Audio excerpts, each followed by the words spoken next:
Halo, Assalamualaikum warahmatullahi wabarakatuh. Salam sejahtera bagi kita semua. Di video kali ini saya Riani dengan NIM 22059050 akan memaparkan hasil persepsi saya mengenai film G30 SPKI sebagai pemenuhan daripada tugas mata kuliah Transformasi Konflik dengan dosen pengampu Ibu Desi Marlizar, MSI.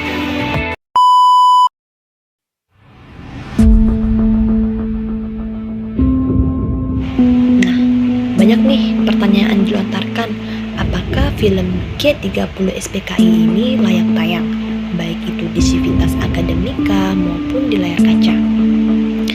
Dan menurut dari persepsi saya sendiri, di sini saya memandang bahwa saya setuju bahwa film ini layak tayang, baik itu di sekolahan maupun di layar kaca rumah. Karena perlu untuk diakui bahwa film ini memiliki nilai sebagai dokumentasi visual dari peristiwa kudeta dan juga konflik ideologi di negara Indonesia yang sempat terjadi pada tahun 1965 silam lalu. Dan di sini saya berspekulasi bahwa setiap apapun itu momentum dan setiap apapun itu peristiwa-peristiwa masa kelam negara Indonesia itu wajib untuk diketahui oleh seluruh masyarakat, baik itu dari generasi muda maupun tua hingga anak-anak yang saat ini sedang beranjak dewasa untuk dapat mengetahuinya.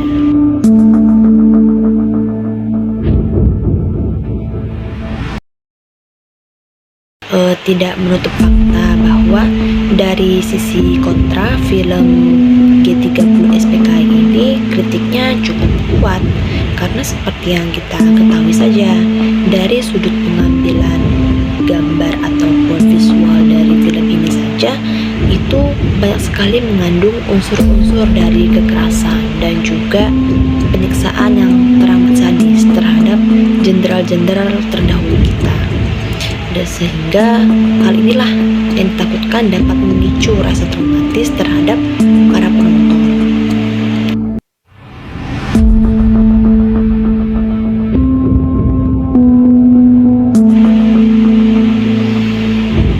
Ada satu fakta lainnya lagi, ternyata film ini tuh diproduksi oleh rezim Orde Baru dan disinyalir film ini menampilkan kekerasan yang dianggap terlalu berlebihan dengan narasi yang bersifat tunggal. Sedangkan kita, mahasiswa, itu tuh selalu dituntut untuk dapat memperoleh suatu ilmu berdasarkan dari sudut pandang yang multi perspektif.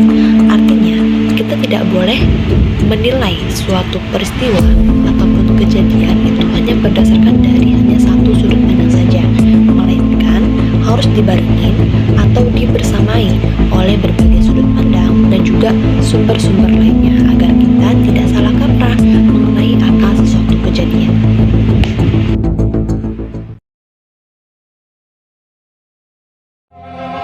Saya rasa mungkin ada sedikit propaganda di dalam film ini karena dari produksi filmnya yang dilakukan di bawah rezim Orde Baru ini itu secara jelas dan juga secara gamblang menunjukkan bahwa adanya keterbatasan objektivitas dalam pembuatan filmnya.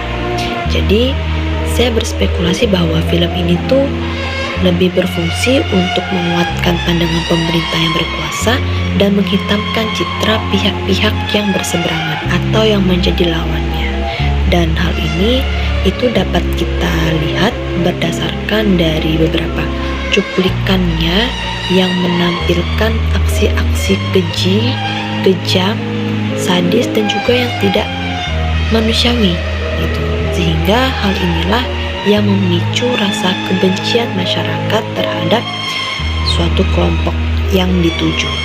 Itu.